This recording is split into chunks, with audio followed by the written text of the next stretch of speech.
Hey guys, welcome to my YouTube channel. So today we'll be making a Bustier outfit, top actually, but I'll be using the bust caging method for my Bustier area.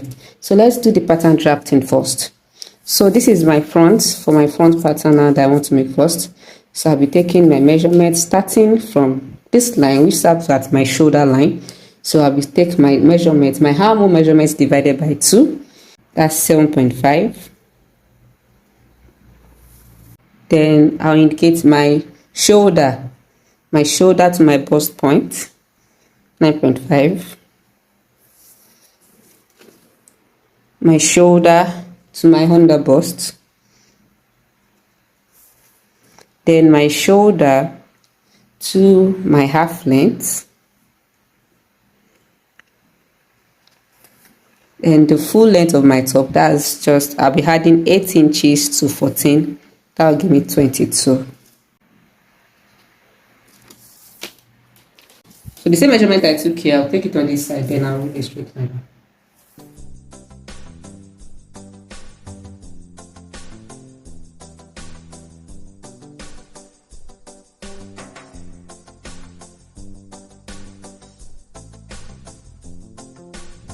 The next measurement I'll be taking now is my bust span measurement, or what we call nipple to nipple. Mine is 7 inches, so divided by 2 is what, 3.5. I'm placing it first here on my bust point area, 3.5. Then I will indicate it also on my top length.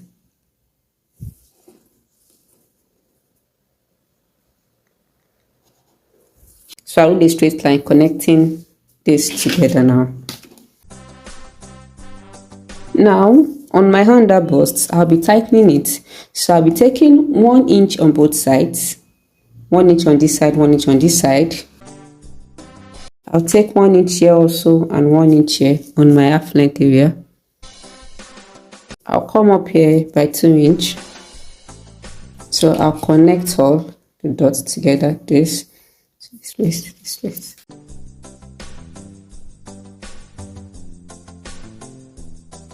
So this is it. I'll come down here by 0.5 inch.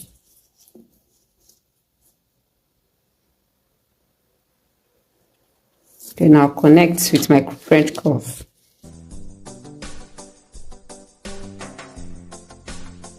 I'll place what's my shoulder measurement on this place, divided by 2. Shoulder measurement is 13, divided by 2, that's 6.5.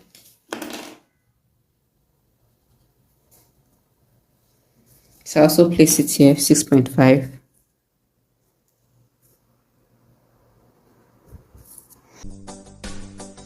And to do my shoulder slope, I'll measure what, 3 inch. Yeah. So I'll come down here by 1 inch.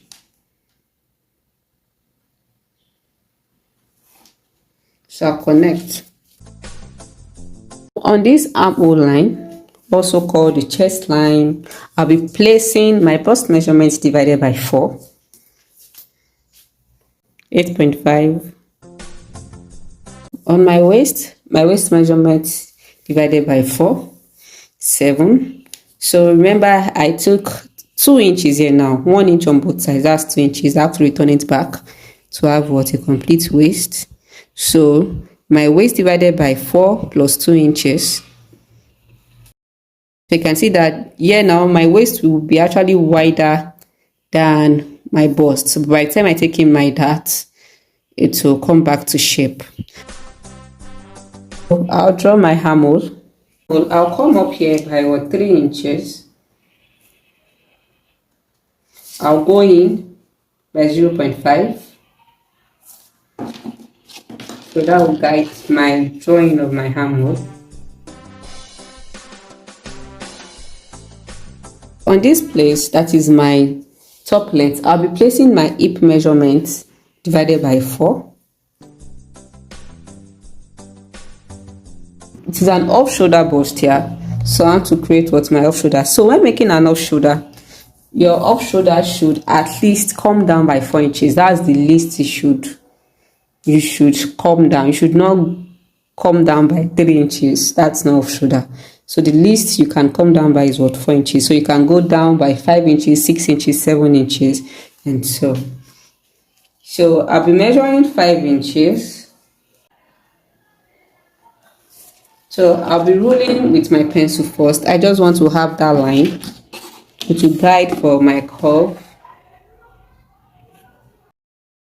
So I'm doing a sweetheart neckline. So for my sweetheart neckline, I don't want it to be too deep. So I'll go above my armhole line by 1 inch.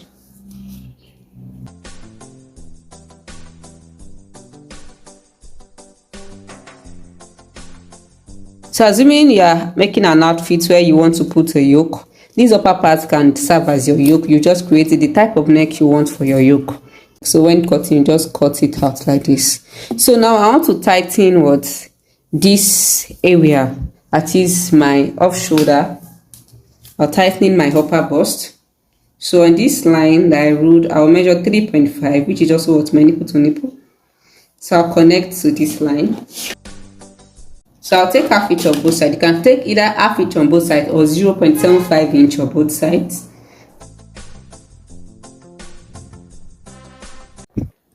Now for the basque, it fits. That is that curve that it has, that you can see in the picture now. So I'll come down by this side by 1.5 inch. You can decide to actually stop here and take your curve from your waist actually. But for me, I just want it to come back down a bit. So I'll come down by what? 1.5 inch. Yes. And here I'll go up by 1 inch. So I'll connect from here to here.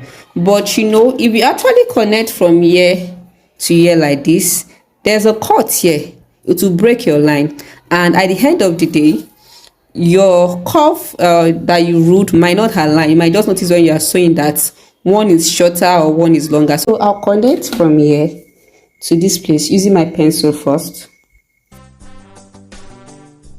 So I'll measure what I have from here to this place and what I have from here to this place. Here I have almost 5 inch on this place, and on this other place I have 4.65. So I'll be choosing the one I have longer now, which is what, almost 5 inch. So I'll be measuring almost 5 inch here too. I'll be measuring 5 inch here. And I'll be ruling this line on this side alone, using my pencil first.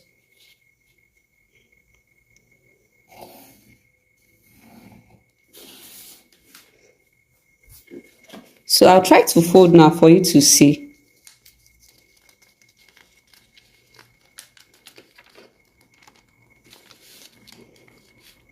I will see that it is this second line I wrote that actually was aligned with this line, not the first one. Assuming I left it at this first one now, there will be a shortage. This one will be shorter, while this one will be longer. But with this now, I have what, a perfect line. So I can actually use my ruler to actually trace it like this. You can see that the line is what is perfect from here to this place. So I'll rerule this place now with my marker. Now, assuming I was making or attaching this to a gown, this part will not be too slow. I would have come up at least by 3 inches on this place. I'll come up by 3 inches at least on this place. But because it is a top, that's why I left it this low like this. So this is my front pattern. Let's get right into the making of my back pattern. For my back, I've actually done the measurement the same way I did it for my front.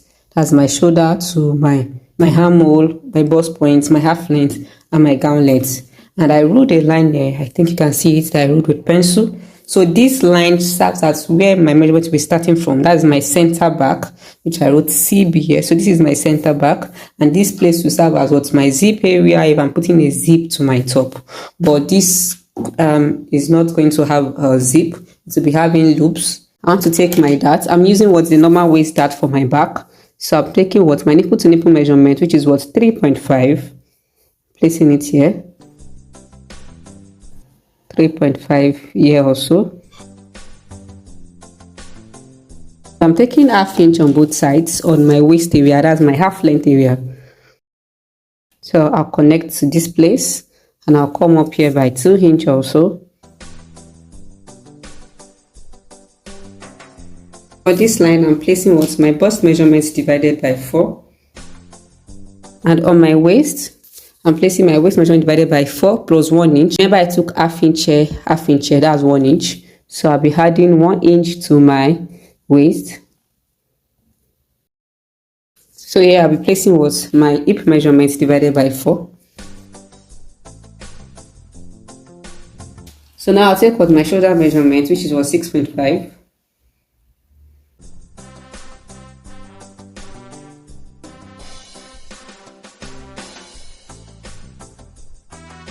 For my zip allowance area, so my zip, I'm supposed to just add 1 inch or 1.5 if I'm adding zip to this side. And when I actually do that, I have to take in either 0.5 inch or 1 inch here for my zip to actually lie well at this back, because the back is not actually straight at this place. So I'll be taking that in and I'll be connecting first to this place.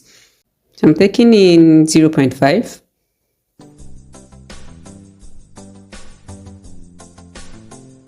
So this is actually my back. So assuming I'm adding zip now, then I'll just add 1 inch. So that 1 inch you have to follow this line I drew with my marker.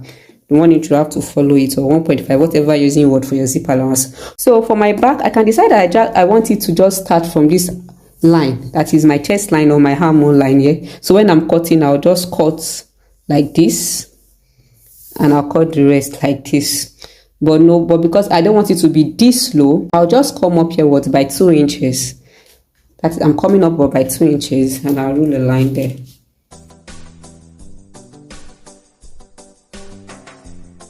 So this is it. So I just want to create a style line so that I have 2 pieces, this place and this place here. So I'll create a style line up here. I'll just follow the straight line. So because I'll be putting loops, I can't have this exact back. So I'll be going in by 1.5.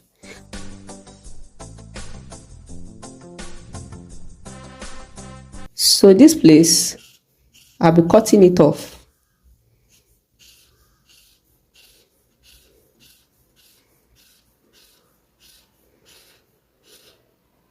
I'll be cutting this place off. I'll be following this line down here. Straight down like that. Yeah. So this place I'm cutting them off. So now, remember when I wanted to do my cuff now for my front, I came down here by 1.5 inch. Yeah, so I have to do the same for this place also. I'm coming down by 1.5 inch. So I'll rule a straight line.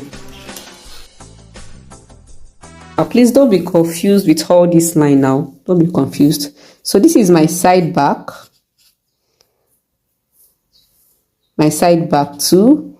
My side back 1. This is supposed to be my center back, but it's not part of it now. But I can still keep it if I want to. In case I want to make an outfit that will have a zip, you can keep it and decide not to shade it the way I did now.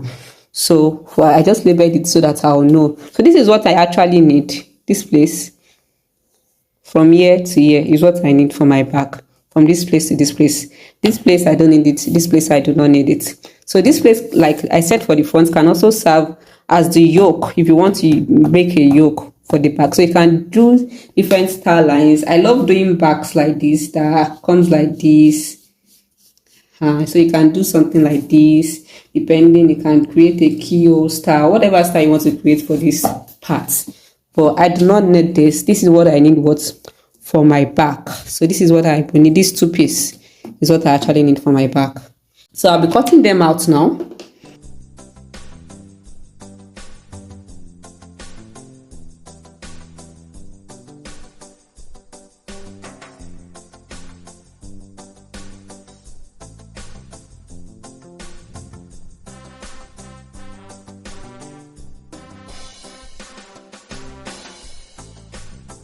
This is for my front and this is for my back. Thank you guys for watching. I'll catch you guys in my next video. Bye.